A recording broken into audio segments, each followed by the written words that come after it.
After the Hunt has probably the second best use of a Smiths track in a movie of all time, right behind this. I love the Smiths. Or maybe this one. I know it's serious. Not a Smiths fan. But it's definitely up there. In fact, there are two Morrissey tracks in After the Hunt, and they are placed oh so perfectly that it made this Smiths fan very happy. Unfortunately, they missed an opportunity to use the one Smiths track that is most similar to this movie. Watch to the end. We're going to talk about it. Hey, I'm Mike. I studied film. I work in TV. And if you love movies as much as I do, hit that subscribe button and get notified when new content's posted. If you've seen my other videos, you might have gleaned that I'm a bit of a Morrissey and Smiths fan. Yes, this is a Morrissey lyric on my arm, and yes, that's Morrissey's shirt hanging behind me on the wall in its entirety.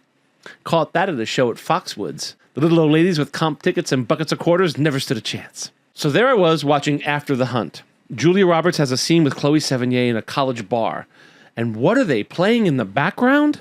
Heaven knows I'm miserable now. In fact, the characters even discuss the music. Sevigny says something to the effect of, I can't believe they're playing Morrissey in this college bar. And Julia Roberts corrects her, telling her that the track is actually the Smiths.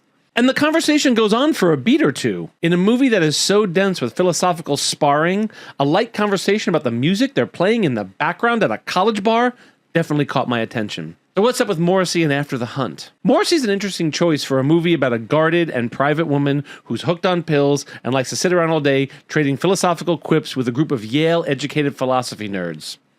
By this moment in the movie, their colleague, played by Andrew Garfield, has been accused of sexual assault, and Julia Roberts is trying her hardest to keep out of it. And the lyrics we hear are, I was happy in the haze of a drunken hour, but heaven knows I'm miserable now. In fact, it appears that the scene's dialogue is cut specifically to allow us to hear Morrissey's lyrics. The song continues on with, why do I give valuable time to people who don't care if I live or die? As the scene between Roberts and Sevigny comes to a close, Julia Roberts gets up to leave, and what comes on next? Last of the famous international playboys, right? I know. You see, Andrew Garfield's character is a bit of a famous international playboy around the philosophy department. There is no way on earth the presence of two Morrissey songs back to back in this movie is random. Morrissey's known for his philosophical wit and also as an intensely private person. He's also someone who has some experience with cancel culture. Because of some statements Moz made a few years ago, people have been grappling with the question, can we separate the artist from the art? Can we love Morrissey's music and disagree with him politically? And the answer is of course. It begs the question, has cancel culture gone too far? And After the Hunt deals with that issue head on, and there is no one better to frame that discussion than Morrissey. Julia Roberts plays an interesting character. She's a woman who has fought hard for her position in a male-dominated field. She's a Gen Xer who dealt with her troubles the way Gen X did, by smoking, drinking, and taking pills. The student making the accusation, played by actress Ayo Edebere, hope I got that right, is someone who reminds Julia Roberts of her younger self, but from a much different generation. She's Gen Alpha and shines a light on the injustices she perceives around her. She feels it's up to her not just to speak out about her assault, but to make public her feelings about Julia Roberts' silence. Or was she using cancel culture to get what she wants? The film does a great job of creating the philosophical catch-22. There is no evidence. We only have the two participants in the assault to take at their word.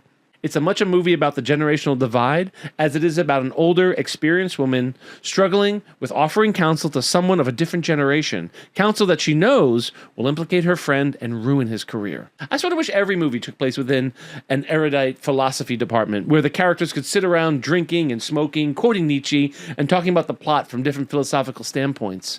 Could you imagine a Law and Order spinoff like that? Instead of Special Victims Unit, we had Law and Order Yale Philosophy, and they just discussed the crime and whether or not evil is something you are or something you do. And is evil just something you are or something you do? Morrissey has a lot of lyrics that could fit the plot of After the Hunt perfectly. Like, does the body rule the mind, or does the mind rule the body? I don't know. Or, there's more to life than books, you know, but not much more. Or, to die by your side, well, the pleasure, the privilege is mine. but the song that should have been used in a movie about philosophy students using philosophy quotes as if they were swords and squaring up against opponents is Symmetry Gates. In Cemetery Gates, Morrissey tells us about meeting up with someone to hang out in the cemetery to trade quotes from their favorite poets in some kind of poetry battle. In one verse, Morrissey accuses his friend or opponent of making up prose.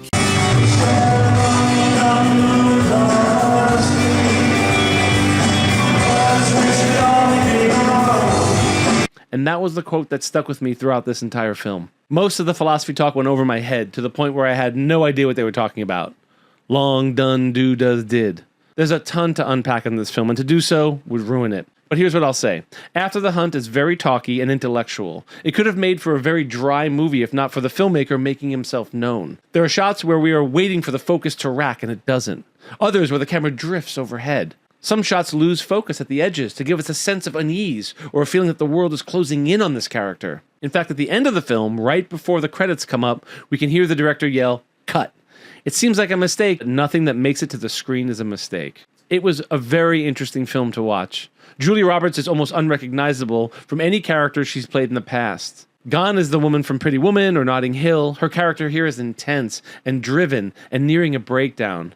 My bet is she gets an Oscar nomination for this. There are scenes where we hear the loud ticking of a clock or a time bomb. The film is about gender roles, not just because the characters are women or even because more than a few of them are gay and bisexual, but also because Julia Roberts' husband, played by Michael Stuhlbarg, plays a man who assumes the typical female role. He cooks and cleans and cares for Roberts, all while running his own psychiatry practice. We're meant to think he's gay, perhaps, or possibly bi, but that relationship isn't as simple as it would seem either. It's clear that he loves her. Julia Roberts' character is the one reeling from a hard day's work, pouring herself a drink and lighting a cigarette, while her husband is home making a cassoulet. Whenever I watch movies, I judge them on a couple of factors. Would I watch it again? Yes, definitely. In fact, I may have to properly get all the machinations in this movie correct. Does it stay with me once I've left the theater? Oh yes, this is the kind of movie that will stay with you for a while. There are so many situations that put the audience right in the middle of these ethical, political, and yes, philosophical situations, proving there really is no right answer. And would I recommend it? Yeah, I'm not sure. That's a tough one. It's the same way I wouldn't recommend my favorite coffee to someone. I like it dark and complex, and this movie is just that, dark and complex, and the filmmaking is a bit art house. I loved it, but it might not be for everyone. As always, I'd love to read your comments on After the Hunt in the comments below, or just drop your favorite Morrissey lyric. If you like this content, interact with this video. I'd really appreciate it. As always, film is about community. I'm Mike, and I love movies.